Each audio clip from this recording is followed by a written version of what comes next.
ఈ పాడ్కాస్ట్ నచ్చితే లైక్ చేయండి, షేర్ చేయండి, సబ్స్క్రైబ్ చేయండి, ఫాలో అవ్వండి.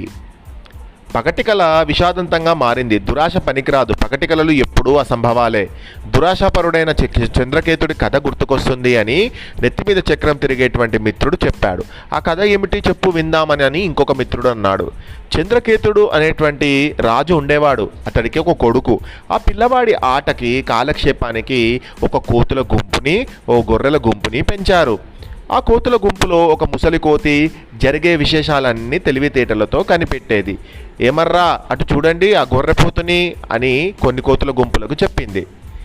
ఎప్పుడూ రాజుగారి వంట ఇంటి దగ్గరే తిరుగుతూ ఉంటుంది, ఏదైనా కనబడితే తినేస్తూ ఉంటుంది అని ఆ ముసలి కోతి అంది. వంటగది వైపే ఉంటుంది, ఎప్పుడు ఏది కనబడితే తింటుంది అని చెప్పారు. అయితే మనకేం అని మిగతా కోతల గుంపులు అన్నాయి. అది కాదురా, అది వాళ్ళ కంటబడితే ఎప్పుడో ఒకరోజు దాన్ని చావగొట్టచ్చు వాళ్ళు అని చెప్పింది.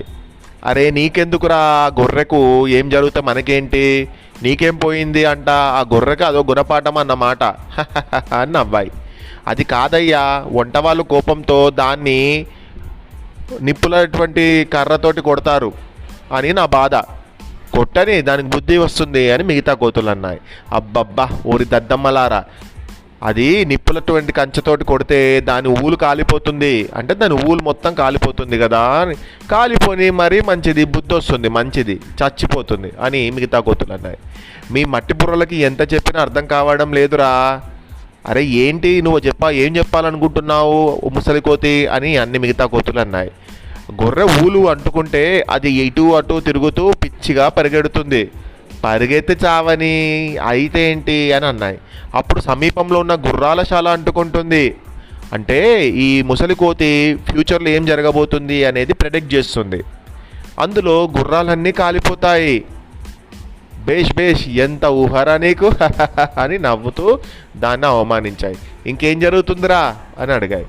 మూర్ఖులారా, గుర్రాలు కాలినప్పుడు వాటి పుళ్ళు తగ్గడానికి కోతి కొవ్వు రాస్తే తగ్గుతుంది. అంటే గుర్రానికి దెబ్బ తగిలింది అంటే, గుర్రాలు ఇంపార్టెంట్ రాజులకు, సైన్యానికి. అలాంటి గుర్రాలకు దెబ్బ తగిలింది, కాలింది అంటే ఆయింట్మెంట్ లాగా మనని చంపేసి మన బాడీలో ఉన్నటువంటి వ్యాక్స్ని తీసుకుంటారా, మీకు ఫ్యాట్ని తీసుకుంటారా, మీకు అర్థం అవ్వట్లేదా అని చెప్పింది. అయితే ఏమంటావు, రాజుగారు మనందరినీ చంపేస్తారా, నీ ముఖం ఏడ్చినట్టుంది, అది జరిగినప్పుడు చూద్దాంలే అని అన్నాయి మిగతా కోతులు. నీకు మతిపోతుంది, చూస్తుండండి నేను చెప్పినట్టు ఓ రోజు జరుగుతుందో లేదో అని ఆ ముసలి కోతి ఆలోచించింది. కాలం మించిపోకముందే మరో చెట్టుకి పారిపోదాం రండిరా అని చెప్పింది. ఏ ఊరుకో, అందరూ మా ముసలి కోతిలాగే నీ మాటలు ఎవరు వింటారా, నువ్వు వెళ్ళిపో, కావాలంటే మేము ఇక్కడ హాయిగా ఇంత మంచి ఫుడ్ దొరుకుతుంటే రాజు దగ్గర ఉండకుండా మేము వస్తామా, మేము రాము అని చెప్పాయా కోతుల గుంపు. నా మాట వినండి, మనం ఎంత తొందరగా ఇక్కడి నుంచి వెళ్ళిపోతే అంత మంచిది అని ముసలి కోత అన్నది. రాజుగారి పరివారంలో ఇంత రుచికరమైన వంటలు మాకు మరిగాం, అడవిలో మనకేం దొరుకుతుంది, పో నువ్వేదో చెప్పావు, ఏదో జరుగుతుందట, ఆ షీపుకి ఊలు కాలిపోతుందట, ఆ షీప్ వచ్చేసి గుర్రాలకు అంటు పెడుతుందట, గుర్రాలకి మొత్తం మంటలు వచ్చి గుర్రాల ఒళ్ళంతా కాలిపోతే మనల్ని చంపేస్తారట. ఏం మాట్లాడుతున్నావురా నువ్వు, వెళ్ళిపో అని చెప్పి ఆ ముసలి కోతిని గర్దించి పంపించాయి. తన సాటి కోతుల్ని ఒప్పించలేక ఆ ముసలి కోతి కోట విడిచి అడవికి బయలుదేరింది. ఆత్మీయుల చావు, మిత్రుల కష్టాలు, భార్య చేసే నమ్మక ద్రోహం, మాతృదేశ వినాశనం చూడని వాడు నిజంగా అదృష్టవంతుడు అని అనుకుంది. కొద్ది రోజుల్లోనే ముసలి కోతి మాటలు అక్షరాల నిజమయ్యాయి. గొర్రెల్ని వంట వాళ్ళు నిప్పులో ఉన్నటువంటి కంచుతో కొట్టారు. అది అంటుకొని అటు ఇటు పరిగెత్తాయి. గుర్రాల శాల అంటుకుంది. ఇక గుర్రాలకు బొబ్బలు ఎక్కాయి. ఆ బొబ్బలు తగ్గడానికి కోతులనన్నింటినీ చంపేసి వాటి కొవ్వును ఉపయోగించారు. ఈ వార్త ముసలి కోతికి తెలిసింది. ఎంత ఘోరం, నా గుండె పగిలిపోతుంది అని బాధపడింది. ఇది మన్నించరాని హత్య, దీనికి తగిన చర్య తీసుకోవాలి అనుకుంది ఆ ముసలి కోతి. పగ తీర్చుకోవడానికి బయలుదేరింది ఆ ముసలి కోతి. అప్పుడు ఏం జరిగింది తెలుసా, ముసలి కోతి అడవిలో తిరిగి ఒక చెరువు దగ్గరకు వచ్చింది. దాహంగా ఉంది అని వాటర్ దగ్గరికి పోతుంది. ఏమిటి ఆశ్చర్యం అని ఆలోచించింది. ఈ అడుగుల జడలన్నీ చెరువులోకి వెళ్తున్నాయి, కానీ ఒక్కటి బయటికి రాలేదే.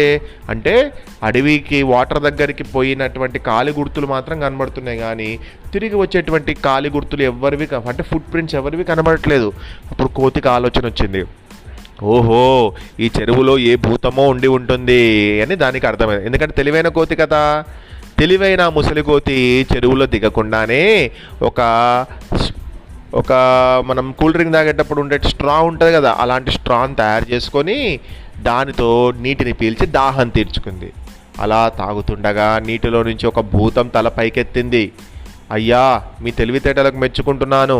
నిజమే, ఈ చెరువులోకి దిగితే ఎవరూ బ్రతకరు అని నవ్వింది. మీ వివేకానికి అంటే మీ తెలివికి నేను మెచ్చి మీకు వరం ఇస్తున్నాను, ఏం కావాలో కోరుకోండి అంది. ఆహా, రాజు మీద పగ తీర్చుకోవడానికి నాకు ఇది మంచి అవకాశం అనుకుంది ముసలి కోతి. అయితే అయ్యా, మీరు ఒక్కసారి ఎంతమందిని మింగగలరు అని అడిగింది. 1000 మందినైనా సరే, కానీ వాళ్ళు ఈ చెరువులోకి దిగాలి, అప్పుడే నేను మింగగలను అని చెప్పింది ఆ భూతం. అయ్యా, నాకు వరం ఇస్తానన్నారు కదా అని అడిగింది ముసలి కోతి. అడుగు, ఇస్తాను, ఏమిటో చెప్పు అంది ఆ దయ్యం. ఆ భూతం, ఒక ముత్యాలహారం కావాలి, దాని సహాయంతో మీకు కావలసినంత ఆహారం నేను ఇస్తాను అని ప్లాన్ వేసింది.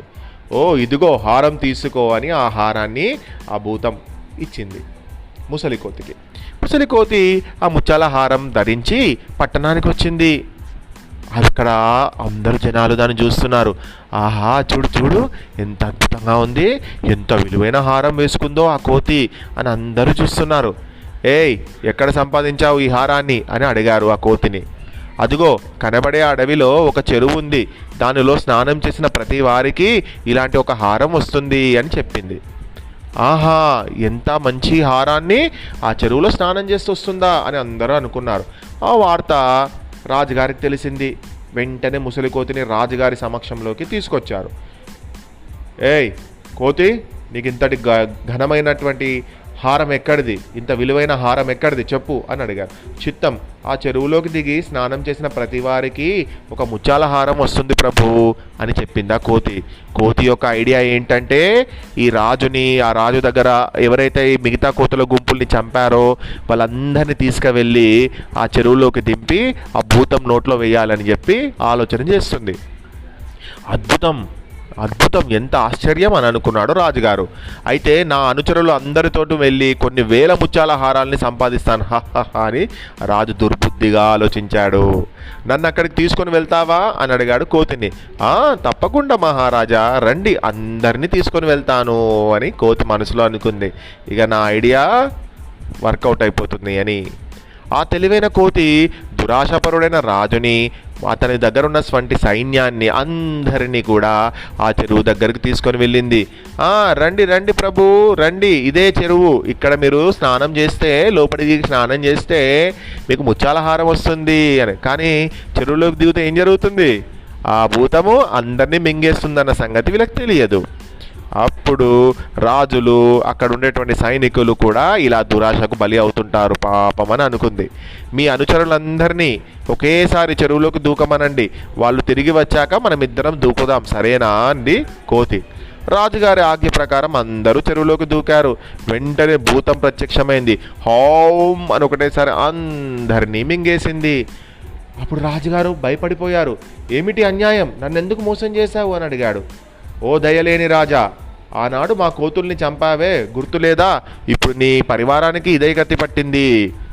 నువ్వు మా వాళ్ళందరినీ చంపావు, నేను మీ వాళ్ళందరినీ చంపించాను అని అనుకుంది కోతి.